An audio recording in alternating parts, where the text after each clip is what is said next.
Today's topic is about mixed constraints in simplex problem.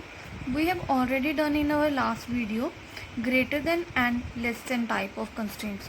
But today we are discussing a topic in which a situation may arise when the constraints are greater than type or less than type or equal to type. इसमें हमें तीनों type की constraints आ जाएंगी. वो एक mix constraints का problem होगा, उसे हमें सॉल्व करना है. If any constraint has negative constant at the right hand side, then multiply both sides with -1 and it will reverse the directions of inequalities. It means हमें कभी कभी constraints मिलती हैं जिसमें हमारा राइट हैंड साइड, हमें लेफ्ट हैंड साइड नहीं देखना, जिसमें हमारे राइट हैंड साइड में हमारी कंस्ट्रेंट्स नेगेटिव में होती हैं. उस केसेस में हमें दोनों साइड्स को -1 से मल्टीप्लाई करना है. उससे क्या होगा कि हमारी डायरेक्शंस में भी चेंज आएगा और हमारी इक्वेशन भी पॉजिटिव में कन्वर्ट हो जाएगी राइट हैंड साइड में. फॉर एग्जांपल, इन केस अगर हमारे पास यहाँ पर -600 होता, अब ये कंस्ट्रेंट है लेस देन की. अब अगर -1 होता तो इसे पॉजिटिव में कन्वर्ट करने के लिए हमें राइट हैंड साइड और लेफ्ट हैंड साइड पूरी इक्वेशन को -1 से मल्टीप्लाई करना था. देन डैट केस में क्या होना था कि -3x1 -x2 -4x3. इस केस में भी जो लेस देन का सिंबल है ये ग्रेटर देन में कन्वर्ट हो जाना था. एंड देन जो -600 था -1 से मल्टीप्लाई करने पर ये +600 हो जाता. ये सिचुएशन बता रही है. आगे हम करेंगे, ये एक टेबल है, इस टेबल को ध्यान से देखिए. इसी टेबल पे बेस्ड है हमारे कंस्ट्रेंट्स की ये सारा सिंप्लेक्स का टॉपिक. इन केस हमारे पास कंस्ट्रेंट हैं less than, equal to and greater than type. अगर हमारे पास लेस देन का कंस्ट्रेंट है तो उसमें हम ऐड करेंगे स्लैक वेरिएबल्स, और मैक्सिमाइजेशन और मिनिमाइजेशन के केस में इनके कोएफिशिएंट्स ऑब्जेक्टिव फंक्शन में 0 ही रहेंगे. If in case we have equal to type constraint, उसमें हम वेरिएबल्स आर्टिफिशियल वेरिएबल को ऐड करेंगे और उसमें मैक्सिमाइजेशन में ऑब्जेक्टिव फंक्शन -m होगा, बट मिनिमाइजेशन में वो सिंपल m ही रहेगा, positive m. In case of greater than equal to constraint, यहाँ पर हमारा जो सरप्लस वेरिएबल होगा वो नेगेटिव में होगा एंड देन आर्टिफिशियल वेरिएबल वो पॉजिटिव में होगा. आर्टिफिशियल वेरिएबल को हम ऐड करेंगे, सरप्लस वेरिएबल को सब्ट्रैक्ट करेंगे इक्वेशन में से. और सरप्लस वेरिएबल है उनके कोएफिशिएंट्स 0 ही रहेंगे, बट आर्टिफिशियल वेरिएबल का मैक्सिमाइजेशन के केस में -m रहेगा एंड मिनिमाइजेशन के केस में वो पॉजिटिव में होगा. ये ध्यान रखिए, जो आर्टिफिशियल वेरिएबल्स हैं उनके कोएफिशिएंट्स तो हमें m में ही रहेंगे. आर्टिफिशियल वेरिएबल यहाँ पर भी है, बट इनमें क्या होगा कि मैक्सिमाइजेशन के केस में उनके कोएफिशिएंट्स हमें -m में मिलेंगे, नेगेटिव में मिलेंगे, बट मिनिमाइजेशन के केस में ऐसा नहीं होता. एंड नेक्स्ट सिचुएशन है, जब हम सॉल्व कर रहे हैं टेबल को, तो उसमें हमें कैसे पता चलता है कि हमारा सोल्यूशन आ गया है या नहीं आया, हमारा एंड हो गया या नहीं. उसमें क्या होता है, हमें चेक करना होता है हमारा Cj - Zj की वैल्यू कितनी आ रही है. मैक्सिमाइजेशन के केस में हमें देखना होता है कि उसकी वैल्यू 0 और नेगेटिव हो, बट मिनिमाइजेशन के केस में वो उसके ऑल एलिमेंट्स की वैल्यू हमें 0 और पॉजिटिव चाहिए होती है. अगर इसमें 0 से छोटी कोई वैल्यू आ जाती है तो हमें नेक्स्ट फर्दर एक टेबल बनाना पड़ता है, और जब तक कि हमारी वैल्यू पूरे टेबल में Cj और Zj की वैल्यू 0 और पॉजिटिव नहीं आ जाती तब तक हम नेक्स्ट टेबल बनाते रहते हैं. Now let's see this example. In this example हमें दिया गया हुआ ऑब्जेक्टिव फंक्शन मैक्सिमाइजेशन केस में, और इसकी कंस्ट्रेंट्स है हमें तीनों टाइप मिली हुई हैं, less than, greater than and equal to type. अब हम इन इक्वेशंस को पहले इनइक्वालिटीज़ को इक्वालिटीज़ में कन्वर्ट करेंगे, जैसा हम पहले करते आए हैं, हमने लास्ट 2 केसेस में किया था. इन इक्वेशंस को कन्वर्ट करने के लिए हम अपना टेबल यूज़ करेंगे.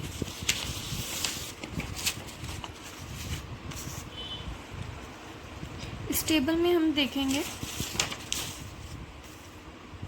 फर्स्ट इक्वेशन है हमारी लेस देन के सिंबल की, और less than and equal to type में हम यहाँ पर देखेंगे less than and equal to का टाइप और मैक्सिमाइजेशन की प्रॉब्लम में.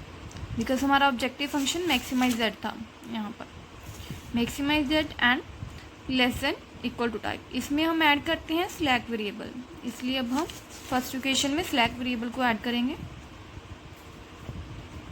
3x1 plus x2 plus 4x3 plus slack variable s1। अब नेक्स्ट इक्वेशन इक्वल टू 600। अब नेक्स्ट इक्वेशन है हमारी, इसमें है हमारा ग्रेटर देन इक्वल टू का सिंबल। अब हम यहाँ पर टेबल में देखेंगे greater than and equal to के सिंबल में हमें मैक्सिमाइजेशन का केस देखना है।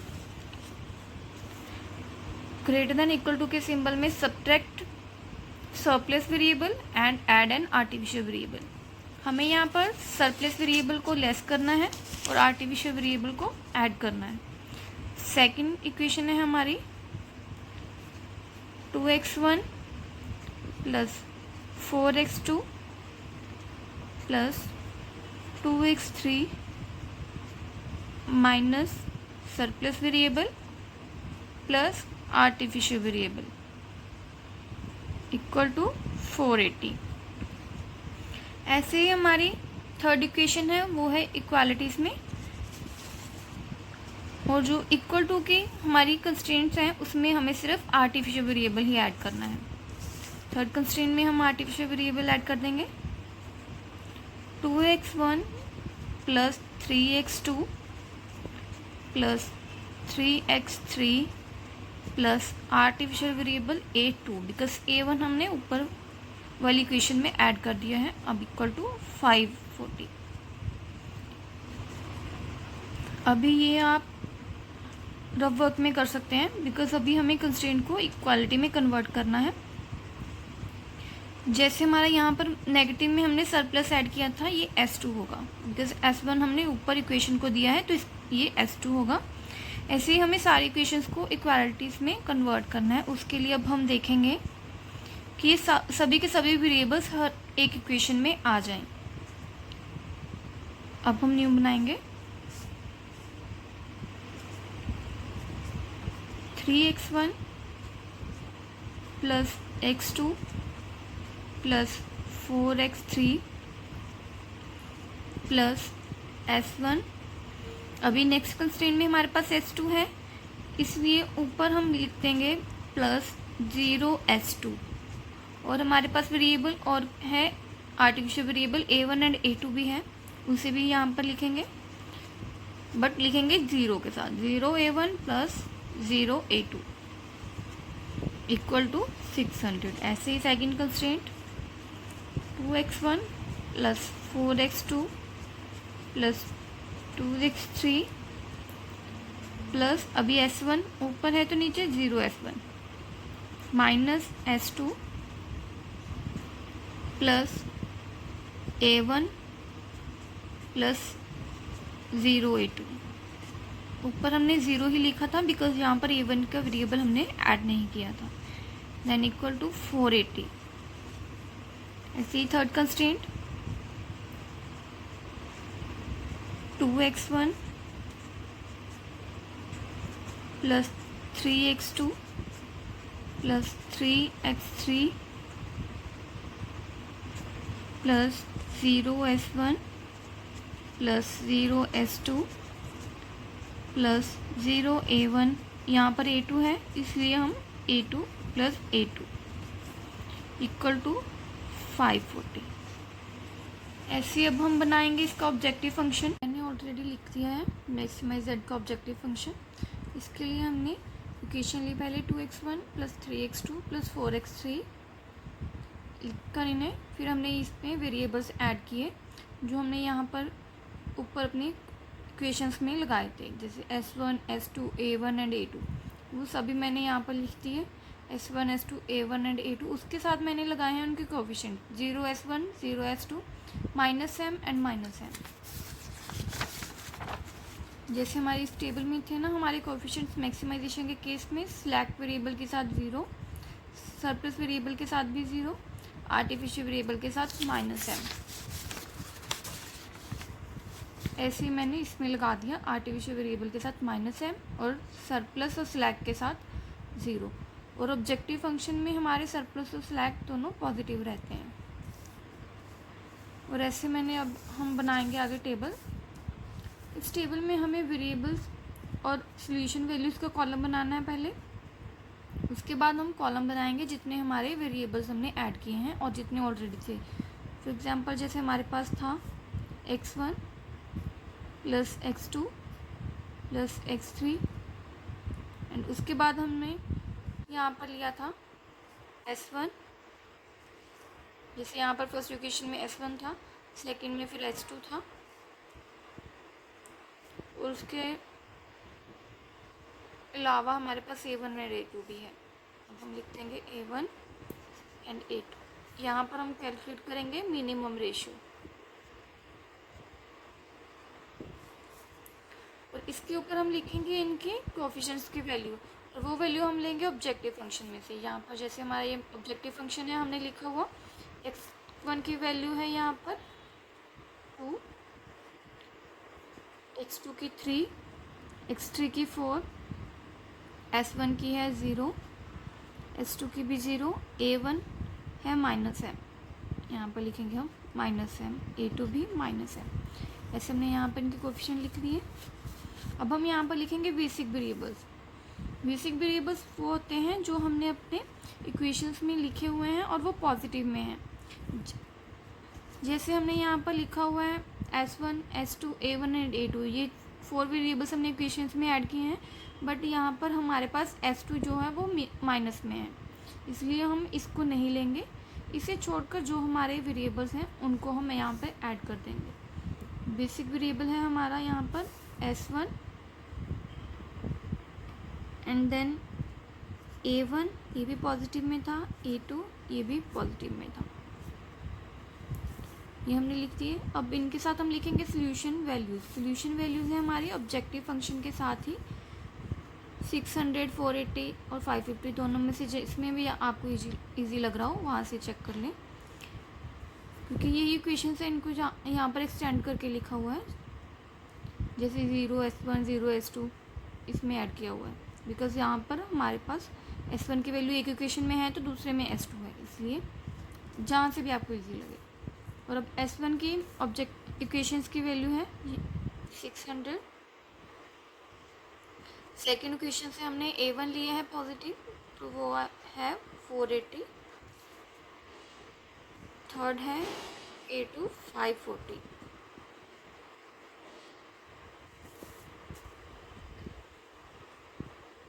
अब ये वैल्यू हमने लिख ली है सॉल्यूशन वैल्यूज़। अब हम x1, x2, x3 ये वैल्यूज़ लेंगे इक्वेशंस में से ही, ये भी इक्वेशंस में से 3x1। यहाँ पर x1 की वैल्यू फर्स्ट इक्वेशन है ये 600, 480, इस इक्वेशंस के अकॉर्डिंग ही हम यहाँ पर वैल्यू लिखेंगे।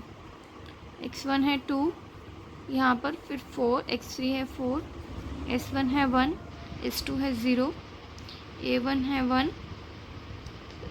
a1 है 0, a2 भी 0। ऐसे हम आगे भी लिख लेंगे दोनों रोज में।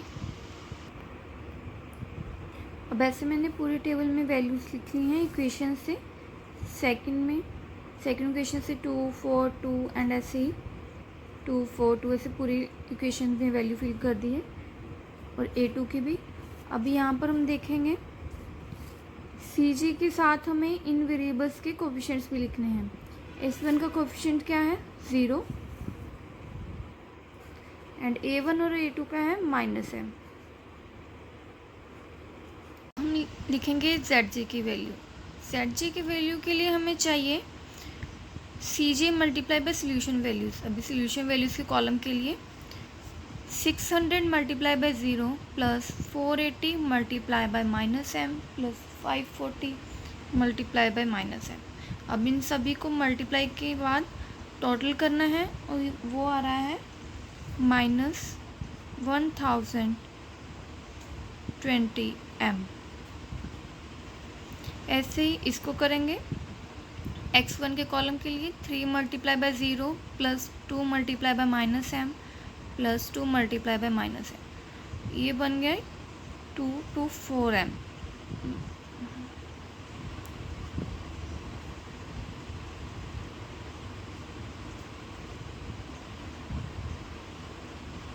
-4m। ऐसे ही आगे करेंगे 4m + 3m 7m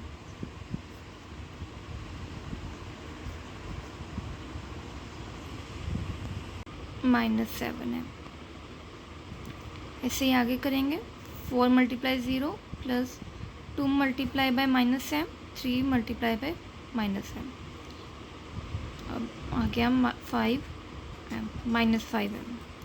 ऐसे नेक्स्ट है 0 एंड +m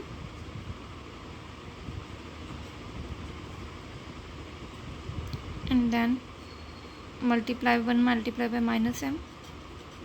-m यहाँ पर -m। अब हम करेंगे calculate Cj - Zj। Cj - Zj के लिए हमें चाहिए Cj - Zj। उसके लिए करना है 2 - -4m।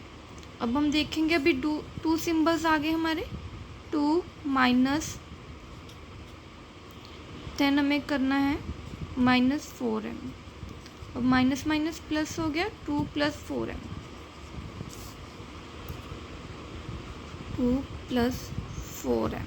ऐसे ही हम इस कॉलम को भी करेंगे 3 - -7m 3 + 7m। ऐसे ही आगे 4 + 5m यहाँ पर 0 -m -m 0 एंड देन 0। ये हो गया हमारा Cj - Zj। अभी हम देखेंगे कि हमें मैक्सिमाइजेशन में क्या चाहिए था। मैक्सिमाइजेशन के केस में हमें चाहिए था 0 और नेगेटिव, बट अभी हमारे पास वैल्यूज़ हैं पॉजिटिव एंड 0 और नेगेटिव। हमें ये वैल्यू भी नेगेटिव में चाहिए थी, इसलिए अब हम इन वैल्यूज़ में से सबसे मैक्सिमम वाली वैल्यू को पिक करेंगे। सबसे मैक्सिमम कौन सी होगी 7m वाली। अब इसको, ये हमारा हो गया एंटरिंग वेरिएबल। अब नेक्स्ट स्टेप है मिनिमम रेशो। मिनिमम रेशो के लिए हमें क्या करना है, सॉल्यूशन वैल्यूज़ को इस एंटरिंग वेरिएबल वाले कॉलम से डिवाइड कर देना है। ये हमारा हो गया की column, this is our key column. की कॉलम को हम डिवाइड करेंगे, सॉल्यूशन वैल्यूज़ को की कॉलम से डिवाइड करेंगे। 600 / 1 600, 480 / 4 120, 540 / 3 180। अब हम मिनिमम रेशो में से सबसे मिनिमम वाली वैल्यू को पिक करेंगे 120। ये हमारा हो गया लिविंग वेरिएबल। अब ये जो हमारी लिविंग वेरिएबल वाली रो हो गई, ये हो गई key row, this is our key column, और इनका इंटरसेक्शन वाला पॉइंट है, ये हो गया हमारा की एलिमेंट। 4 इज़ आवर की एलिमेंट। जो रो और कॉलम का इंटरसेक्शन वाला पॉइंट होता है वो हो गया की कॉलम। यहाँ पर ये दोनों कंबाइन हो रहे हैं, इंटरसेक्ट कर रहे हैं। अब हम करेंगे नेक्स्ट टेबल बनाएंगे। अब हम नेक्स्ट टेबल के लिए चेक करेंगे हमारे basic variables. Basic variable S1 तो वैसे ही है, बट A2 जो है हमारा वो लीव कर रहा है और A2 की जगह पर X2 एंटर कर रहा है। अब हम लिखेंगे S1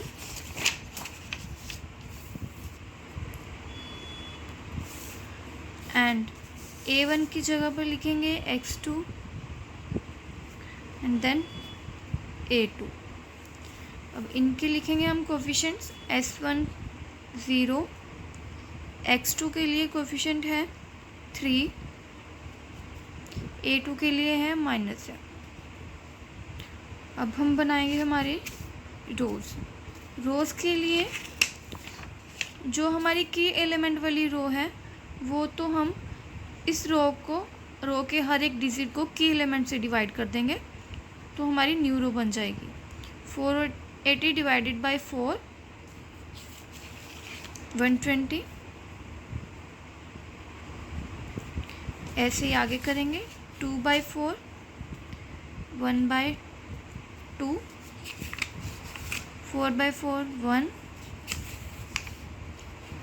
2/4 1/2 0/4 0 -1/4 -1/4 एंड देन 1/4। बट यहाँ पर हम a1 की वैल्यू नहीं लिखेंगे बिकॉज a1 हमारा लिविंग वेरिएबल है, इसलिए यहाँ पर a1 का कॉलम खाली रहेगा। a1 के बाद a2 की वैल्यू है 0 0/4 0। a1 में हम कोई भी वैल्यू नहीं रखेंगे। अब निकालेंगे हम s1 एंड a2 की वैल्यू। इसके लिए हम अपना फॉर्मूला यूज़ करेंगे जो हमने लास्ट वीडियोस में देखा हुआ है। फॉर्मूला है हमारा ओल्ड वैल्यू माइनस कोरस्पॉन्डिंग की element multiply by corresponding value from replacing row।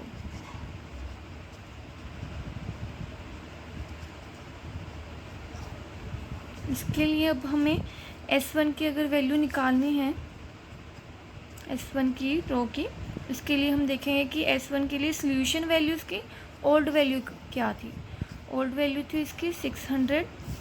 अब यहाँ पर हम लिखेंगे 600 माइनस कॉरस्पॉन्डिंग की एलिमेंट हमारा 4 है, बट S1 की रो के लिए हमारा की एलिमेंट 1 है, उसका कॉरस्पॉन्डिंग 4 का कॉरस्पॉन्डिंग 1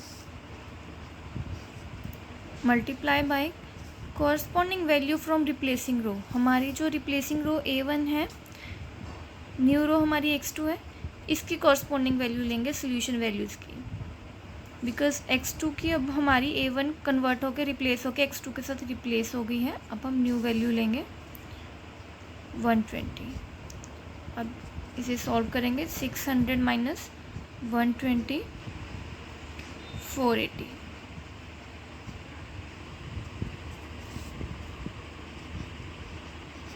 ऐसे अब हम 3 की निकालेंगे। 3 के लिए ओल्ड वैल्यू है 3 माइनस कॉरस्पॉन्डिंग की एलिमेंट पूरी रो के लिए ही 1 है। अब मल्टीप्लाई बाय x1 की वैल्यू न्यू रो में 1/2। ये वैल्यू हो गई 3 माइनस 1/2। अब इनका एलसीएम लेंगे 6 माइनस 1/2 इक्वल टू 5/2।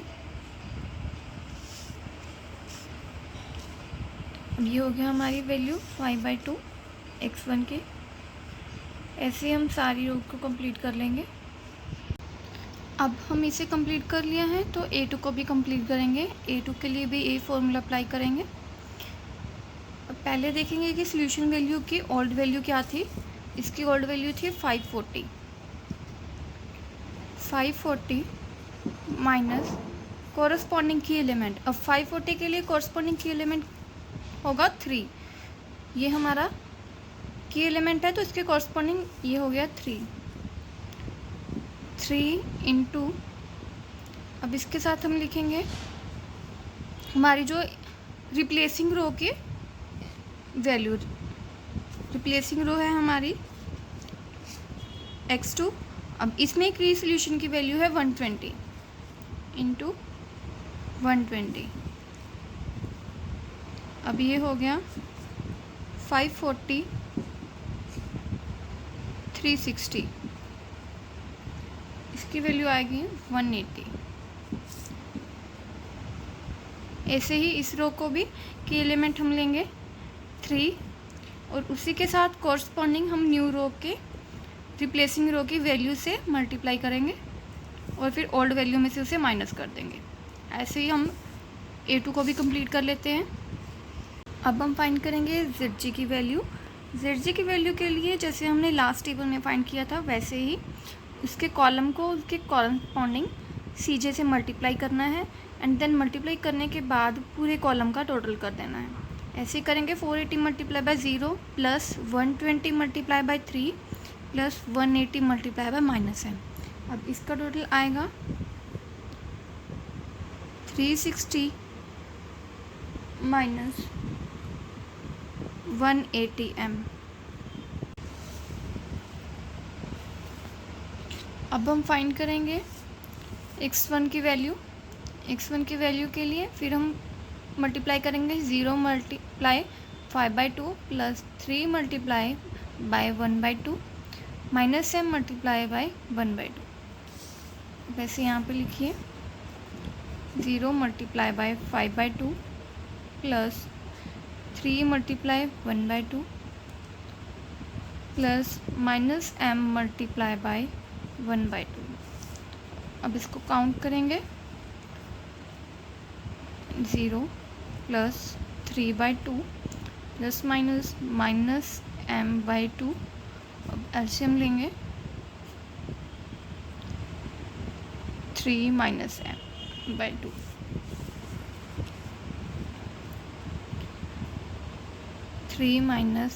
-m/2 ऐसे ही इसको कर लेंगे 0 multiply by 0 3 multiply by 1 plus minus m multiply by 0। ये आ जाएगा 3। इसी नेक्स्ट को कंप्लीट कर लेंगे। अब मैंने ZG की वैल्यू कंप्लीट कर ली है और साथ ही साथ CJ माइनस ZJ को भी फाइंड कर लिया है।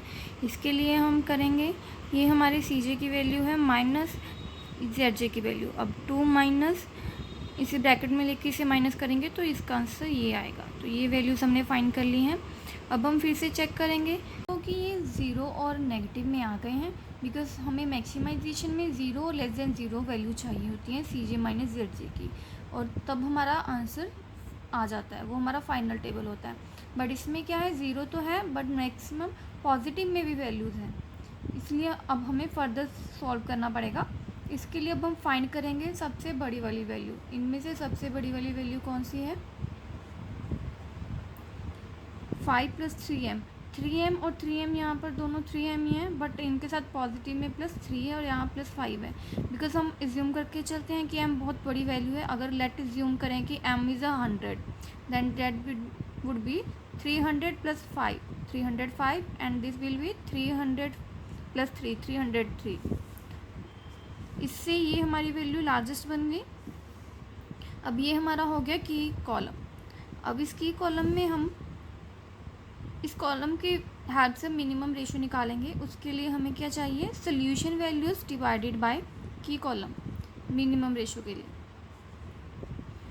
अभी हमारी सोल्यूशन वैल्यूज़ है 480 divided by 7/2।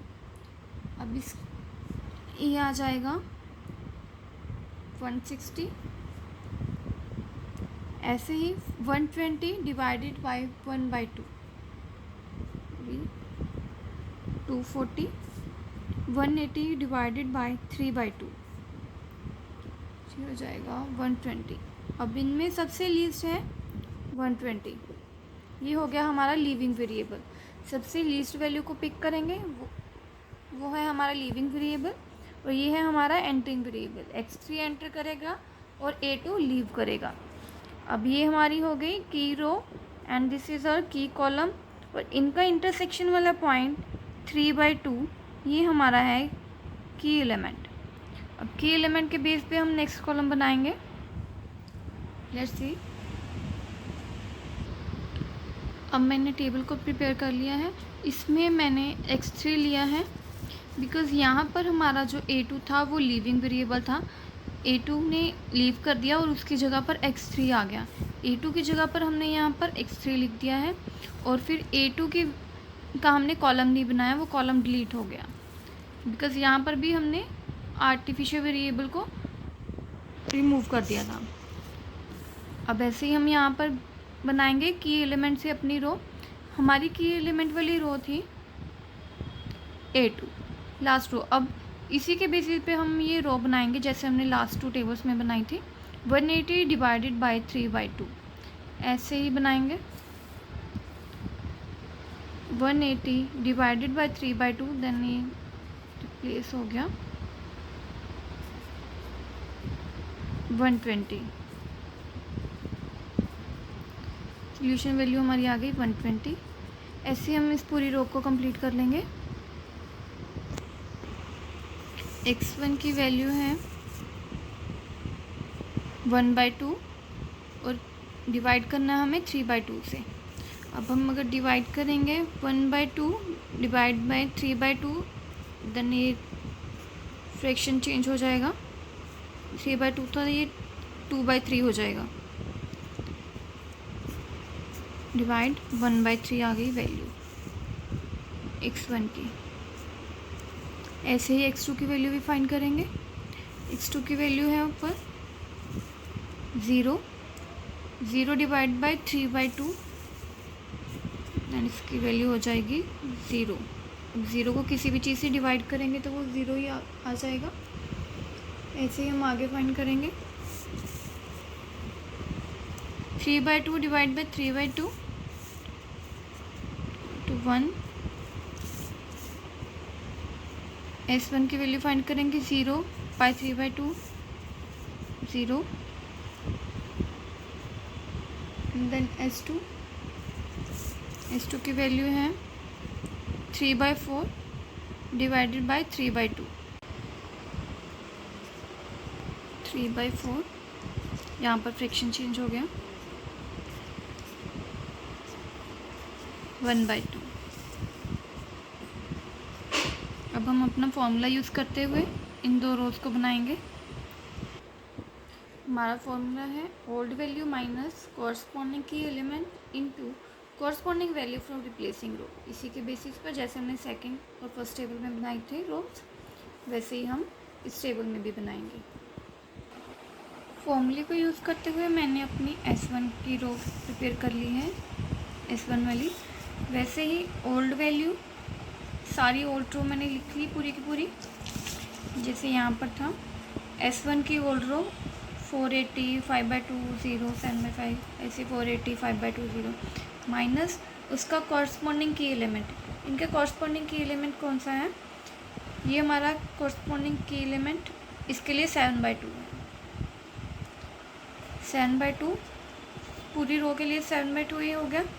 Then multiply by new row, corresponding value from new row और we can say replacing row. हमारी ये जो रो थी ये रिप्लेस हुई है A2 x3 के साथ। अब x3 है हमारी न्यू रो। इस रो की वैल्यूज़ को मैंने यहाँ पर लिख दिया मल्टीप्लाई बाय के साथ। अब इसके साथ मल्टीप्लाई करने के बाद इनको ओल्ड वैल्यू में से माइनस कर दिया, तो ये हमारी ओल्ड न्यू वैल्यूज़ आ गई हैं न्यू रो की 4/3 0 0। ठीक है, अब मैं ऐसे ही S1 एंड x2 को प्रिपेयर कर लेती हूँ। अभी मैंने रोज़ के साथ साथ ZJ और CJ माइनस ZJ की वैल्यू भी फाइंड कर ली है, जैसे हमने लास्ट टेबल में की थी। ZJ की वैल्यू मल्टीप्लाई किया था हमने कॉलम को उसके कॉरस्पॉन्डिंग कोफिशिएंट से, एंड देन उनका टोटल कर दिया था। जैसे 60 multiply by 0 plus 60 multiply by 3 then 120 multiply by minus है, उनको फिर टोटल कर दिया था। ऐसे ही इस रो को फिर हम इस कोफिशिएंट से मल्टीप्लाई करेंगे, देन इस कॉलम को कॉलम वाइज मल्टीप्लाई करने के बाद उनका टोटल लिख दिया।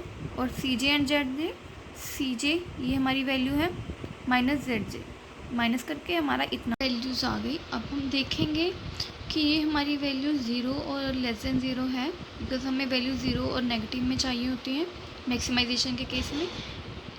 यहाँ पर सारी 0 और नेगेटिव में है, इट मीन्स ये हमारा लास्ट टेबल था। अभी हमारा आंसर आ गया। अब हम x1 x2 और x3 को लेकर इसके ऑब्जेक्टिव फंक्शन में वैल्यू फिल करेंगे। जैसे यहाँ पर हमारा है मैक्सिमाइज z ऑब्जेक्टिव फंक्शन था 2x1 plus 3x2 plus 4x3। ऐसे ही हमने वैल्यू फिल कर दी। 2 इंटू x1 की वैल्यू है 0, बिकॉज हमें x1 नहीं है इस टेबल में x1 की वैल्यू नहीं है, देन वो 0 हो गई। x2 की है 60, ऐसे ही 3 इंटू x2 की वैल्यू है 60, 3 इंटू x2 60, ऐसे ही कैलकुलेट करके 660 इज आवर आंसर।